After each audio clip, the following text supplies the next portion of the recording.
See at flyags.com. The Live 5 for 6 Skyview Network, sponsored by Terry Lambert Hyundai. The rain has moved out, but windy and colder air is moving on in. I'll have the full 5 for 6 forecast coming up. Right now on News Channel 6 at 4, supporting nonprofits during storm recovery. The efforts of the local business owner. Also ahead, the city of Wagner, South Carolina, dissolving its fire department. What's that mean for firefighters, and what's it mean for the people who live there?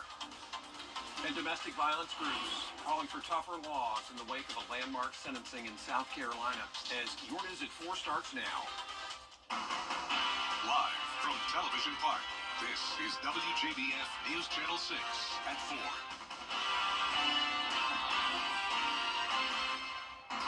Hello, everybody. I'm Brad Means. Thanks for joining us. Jenny is off today. Coverage you can count on begins with a case that really became a flashpoint in the immigration debate. The man accused of killing. Sheriff's Office incident report says Trey Jones punched a nurse in the mouth and caused him to black out. That was November 11th. Jones charged with battery and drug possession. Deputies say they found amphetamines in his bag. In a statement to News Channel 6, Doctors Hospital says it has no tolerance for violence against its staff and is working with law enforcement on this case. Now, it is time for our first check of our weather. The sunshine, if you waited long enough past this morning, came back, and now we look ahead, Miller, to what's next. Yeah, that's right, Brad. We have plenty of sunshine right now after a rainy start to the day, and we're looking at much windier conditions pushing on in as well. So you can see the American flag here flying. The trees are breezy right now in Swainsboro. Wind gusts already ramping up. A 27-mile-per-hour wind gust in Sparta, 15-mile-per-hour wind gust in Augusta. They're only going to get stronger. Wind gusts possibly up to 35 miles per hour going on into tonight. So we have lake wind advisories. So if you are doing any boating on area lakes, make sure to take caution. We're going to see some choppy conditions with this gusty wind out there. So thankfully the rain has pushed on out. We're now starting to see clearing skies as that cold front pushes on through. Temperatures not too bad, 73 in Augusta, 73 in Swainsboro, 71 in McCormick. Dew points still high, but notice we're starting to see some lower dew points across our western counties, and that's bringing in the dry air. So tonight expect much colder conditions, already down to the 50s by 9 p.m. and then going into tomorrow, a beautiful day, but it will be windy and colder. Looking at temperatures starting in the 40s and rising to only the upper 50s to near 60. So you'll need that jacket, a flannel on. It's going to feel more like winter tomorrow, and that's going to continue into Friday. But then we do have some changes as we go towards Thanksgiving week. I'll have details on that coming up in your 5 for 6 forecast. Brad? Storm debris pickup set to begin in Scriven County on Monday. Emergency management making that announcement today. Workers are only going to pick up trees, stumps, limbs, and other plant materials. Don't put household items in the pile, and make sure everything is on the county or city right-of-way. Make sure you don't block any roads, power lines, any hydrants, or meters. Debris pickup continues in North Augusta, where last night the mayor and the administrator hosted a community engagement meeting just to talk about some of the requirements going forward. North Augusta is unique. We have 3 different ownership of roads. So about 70 to 75% of the roads are owned by South Carolina Department of Transportation. So we can stress to them what to do, where to go. These are the areas we're concerned about. Because we don't own them, we can't mandate that they go there. Mayor Williams says the plan is for the first pass of city-controlled roads to be finished by January 25th. A longtime Augusta Department Director honored today as family and friends, along with city leaders, were there for the unveiling of the Thomas D. Wiedmeyer Utilities and Engineering Building. Wiedmeyer, the longtime Utilities Department Director, we lost him in 2020, described today as an incredible, dependable, and reliable public servant. Extremely honored and overwhelmed at the amount of love and respect that's been poured out on my husband. He deserves it. He would think it all so unnecessary, but we're honored and we're very glad that it's finally happened. And there's former Commissioner Bill Fenoy, one of those who took part in this ceremony. Good to see him again. And he led the effort to get that building renamed in Wiedmeyer's honor. Augusta leaders want more time to look over a new garbage contract. They're facing a January 1st deadline, though, to sign off on the $22 million deal to pick up trash. But some commissioners are against this proposal because it does raise the annual fee by $120. That money would be used to fund mosquito control and street sweeping, among other services. Yes, it is. Those are things that are included as well into that respective cost, and those are things that we're going to be looking at. Should they be in there? That is something that I want to have the opportunity to look at, to be honest with you, George. George Escalade talking to the city administrator there. Commissioners say they'll take up this contract in committee next week. One option is to approve the deal before the new year, but work out the cost later. In Columbia County, commissioners talking about their budget, working hard on that financial plan. They talked about it at this week's annual meeting up in Athens. They also took a look at the incorporation and consolidation of the county. Still in the early stages, it would have to be voted on, and commissioners still have to decide if they're going to opt out of the property tax relief bill. It just all depends on the revenue, depends on the growth. With that cap, will it provide the services? Will it provide the sheriff's deputies? Will it provide the fire, the law enforcement and such? Will it provide the needs? Will it meet the citizens in the community? The board has to make a decision about the bill in the first quarter. A decision made about the Wagner Fire Department. That was in a special called meeting by the Aiken County Council. The department wanted action to be taken, and that's what happened. Here's Graham Lee. Members from the town and fire department packed the county council meeting Tuesday, where we heard from Wagner city leaders for the first time since the chaos over the weekend. My heart really hurts. I'm torn. I'm torn between the firefighters. I'm torn between my citizens, and I just want what's best for our town. I really do. 19 firefighters joined former Wagner Fire Chief Tillman Rushton signing their resignation letters on Saturday. 2 more resigned during last night's town council meeting, meaning nearly the entire department has left their positions. A work session discussing the contract between the town and the fire department drew a crowd before the council meeting, with firefighters wanting a change. The best thing to do is separate this fire department from the town and let us run our department. Separate the fire department out of the politics, out of the government of the town, and let us be our own. Let us run our department. After the council met for executive session, members voted unanimously to terminate the contract between the town and the fire department. With most of the department gone, an option is to extend the contract to neighboring towns to ensure safety for Wagner residents in the meantime. With the fire service, it's not just a one-man. It's not a one-man game. We can't do it with one person. It's a team effort. It's going to take all of us, and that's what it is. It's a brotherhood and a sisterhood, and we have to take care of each other, and that's what our departments around us are doing. Now, in order for that contract to be terminated, the town needs a 90-day notification, and that time started ticking last night. Wagner City Council will talk about their next steps when they meet again December 2nd. A local business owner is giving back to this community in the wake of Hurricane Helene, and he is continuing to help as the holiday season gets underway. Bria Smith, live now with that story. Bria? Brad, Dwayne Stokes is the owner here at Oak, and after helping people in the area after the hurricane, he's found a new way to give back. Stokes says the power at the restaurant and lounge never went out despite power outages throughout the city. That's when he opened up this space to family and friends and eventually the public. He shares how it was an idea that just felt right to do in the moment. Now he's selling I Survived Helene t-shirts as a way to raise money to help families this holiday season. So, by buying this shirt, we're going to be raising funds to help those people who survived this storm just like you did. And we're going to reach out and we're going to help some families that are in need. And we're going to, Augusta is the Garden City. It doesn't look like the Garden City right now. We're going to try to donate some money to the city. Let's get this thing cleaned up a little faster. Get these trees from in front of our houses. Get these roads cleared out a little bit quicker. And just trying to help out the best way that I can. And you can purchase those shirts from Stokes directly at dstokesent@gmail.com. For now, reporting live in Augusta, Bria Smith, WJBF, News Channel 6.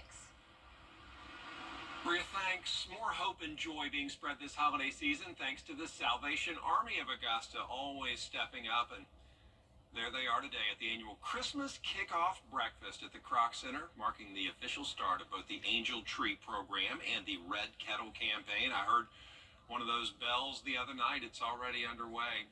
Both those efforts raise money to provide gifts for local families in need. You might have noticed already if you're going to stores like Walmart, we'll be at Kroger at the end of the month, Bass Pro. We have our bell ringers out at all of the doors ringing the bell. And so when you see a red kettle, we want to let people know when you donate that money, it helps fund our programs all year long. And all of those donations, they stay local. They don't go anywhere. They stay here in the Augusta area. This year's Red Kettle campaign runs through December 24th. Still ahead, protecting victims of domestic violence, why a former lawmaker says we need stricter laws. After this brief cold snap, we're talking about return to above average temperatures just in time for Thanksgiving. I'll have the details coming up.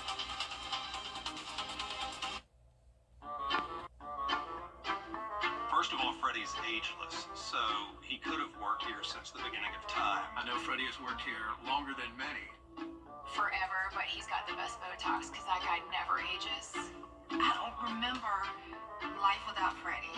Longer than Mary Morrison? Freddie actually started before I did, and I've been here 36 years. Freddie is timeless. He's an inspiration. Just keep it up, Freddie. We love you. Farmers' Free Turkey Day deals are dazzling. Fancy pans and small kitchen appliances, $15. Other kitchen items, $10. Speculation solid look backs, $6. Gloria Vanderbilt jeans, $11.98. Men's active and fleece separates, $9.98. Designer handbags, $20. And men's woven shirts, twill, and dress pants, $10.98. Farmers' Free Turkey Day dazzlers.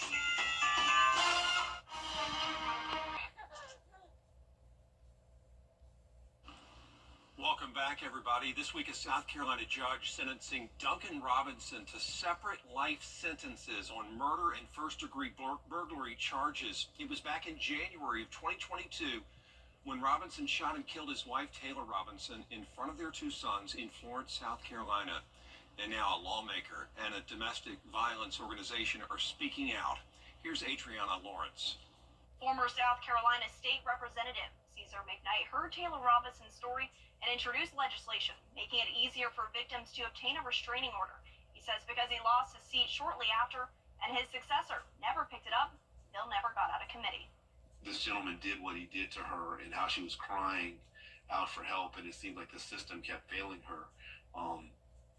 That bothers me. In 2021, Robinson tried to get a restraining order against her husband, but was denied because she didn't have proof of abuse. 10 months later, her husband killed her. This is just one tragic example of hundreds, maybe thousands of similar cases. McKnight says there's still a strong need for the bill he proposed and other laws related to protecting victims of domestic violence. And this isn't a Democrat or a Republican bill. This is a people bill. At the time, the Naomi Project, a Florence-based group that advocates for victims of abuse, was spreading awareness related to the case. Now, Executive Director Rosalind Ford says she's glad to hear this latest update, but the chapter isn't closed. We need to ensure families like the Robinsons and Micah Millers don't continue suffering in these tragic losses. For South Carolina, pre-filing for introduced bills must be made by December 11th for the Senate and the 12th for the House. The legislation session begins on January 14th. Ford begs South Carolina lawmakers to accept what's happening and pass laws to create safer and healthier environments for victims of abuse, whether that's physical, emotional, or financial. They have mothers. They have wives. They have daughters. They have children. It doesn't just stop at them. So start protecting us. Start saying something, doing something. Ford says the Naomi Project is dedicated to fighting for domestic violence victims. She says she wants you to know, if you're a victim, you're not alone, and it's okay to seek help. And there are plenty of resources out there to help you if you are a victim of domestic violence or you think somebody might be. We'll leave that graphic up. Idalise, our director, for just a minute. If somebody needs to write down those numbers, help is out there. And if you don't have something to write with right now, you can always call 911 if you're in danger and get law enforcement involved. They can team up with those agencies as well. We'll be right back. Weather Headlines on WJBF News Channel 6. Brought to you by Hickson Roofing. If your roof needs fixing, call Mr. Hickson. At Honda Cars Today, we're Now, your most accurate forecast with WJBF Live 5/6. Hey everyone, happy Wednesday. We're taking a live look at downtown Augusta here. We're starting to see some peaks of sunshine after a very cloudy day. As the cold front pushes on through, that's going to clear us out on nicely as we go on into tonight and into the next several days, in fact. So 73 degrees right now, nice and mild. We're noticing the wind is starting to pick up, sustained at 10 miles per hour, but gusting at around 25 to 30 miles per hour. And we're going to see that continue as we do have a lake wind advisory that goes into effect 7 p.m. tonight through 7 p.m. tomorrow for wind gusts up to 35 miles per hour. So dew point still pretty high at 64. Humidity is at 73%. But we're going to be seeing some drier air, and it's all thanks to this northwest wind here, driving in lots of dry air. Check out Atlanta, wind gusts of 36 miles per hour, 25 miles per hour in Athens. That cold front right here is just ahead of the strongest winds, and it's now pushing on through, as you can see here on SATRAD and water vapor. All this orange and red, that is indicating dry air, and that's clearing out the clouds and rain off to the sea.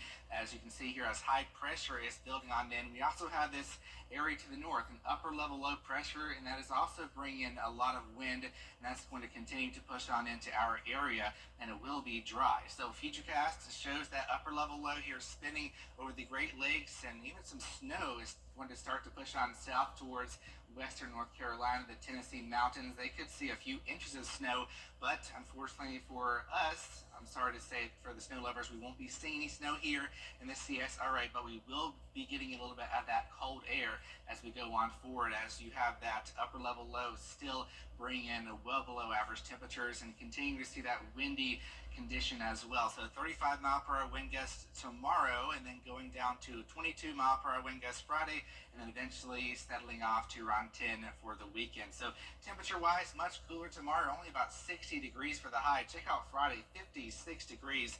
That is around 10 degrees below average, but then we're going back up above average in the 70s. So that seesaw of temperatures continues. Overnight lows are going to be very chilly, if not cold, especially for the weekend. We could be seeing some areas of frost. I'm thinking Saturday morning, Sunday morning, those areas could see some frost, especially if the winds do calm down. So rain chances, really not much to see here until we get towards Thanksgiving, and that's when we could see an increase in some rain. So 8 days until Turkey Day, and we're only looking at about a 30% chance, so not a great chance. Of course, we'll be fine-tuning it. It's about a week away, but we're just looking at that chance of rain for Thanksgiving Day. Lows tonight around 41 degrees, and then for tomorrow, we're looking at highs much cooler in the upper 50s to near 60. 10-day forecast shows mostly dry conditions, and then we get to Thanksgiving with some rain. All right, Miller, thanks a lot. Still ahead, it is country music's biggest night. We have a preview for you next.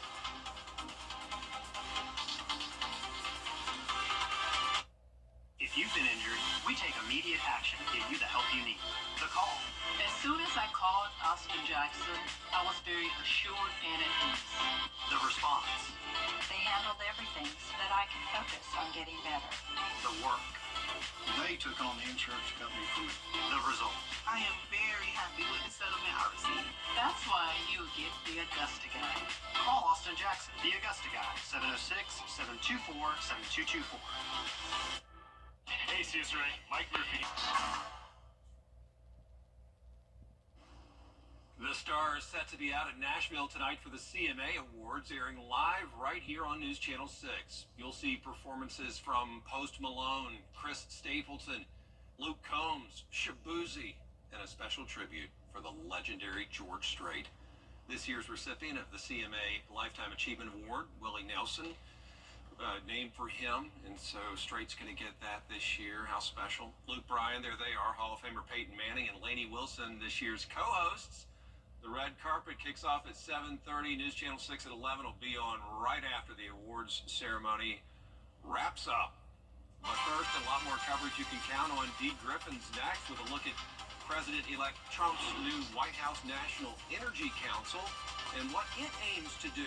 Stay with us.